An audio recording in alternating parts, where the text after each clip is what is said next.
ఇది ఇప్పుడు సెంట్రల్ కొత్త యాక్ట్ తీసుకొస్తా ఉంది. అమెండ్మెంట్ 40 అమెండ్మెంట్ తీసుకొచ్చారు.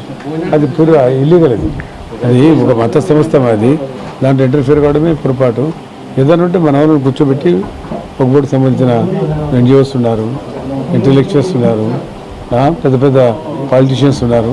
వాళ్ళు కూర్చోబెట్టి ఇతర రూపకల్పన చేద్దామని చెప్పాలి. కానీ వాళ్ళు ఇష్టం నిర్ణయం తీసుకొని మేము చేస్తాం, మీరు పాటించండి ఎట్లయితుంది.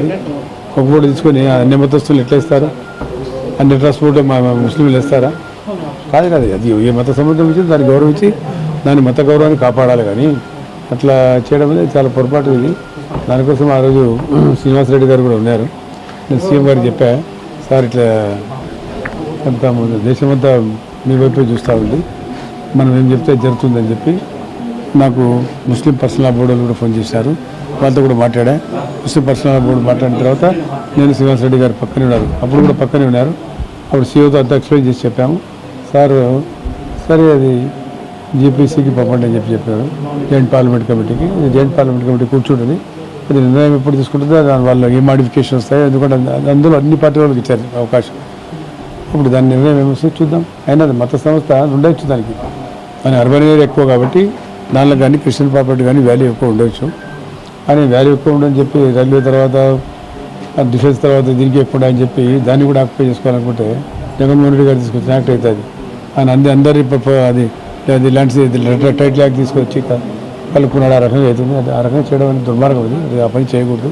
కాబట్టి ఆ రోజు సార్ చెప్పాము. ఇక్కడ శ్రీనివాసరెడ్డి గారు కూడా ఉన్నారు, మత పెద్దలు కూడా ఉన్నారు. వాళ్ళని పిలుచుకుపోయినాం.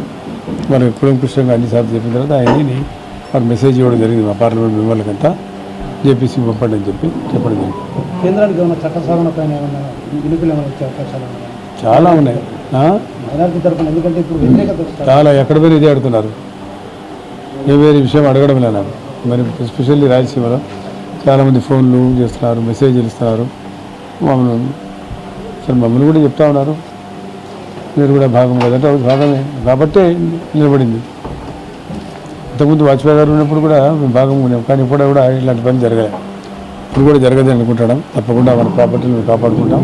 అది మా అధీనంలో వస్తాయని చెప్పి ఒక దృఢమైన సంకల్పం, నమ్మకం ఉంది మాకు.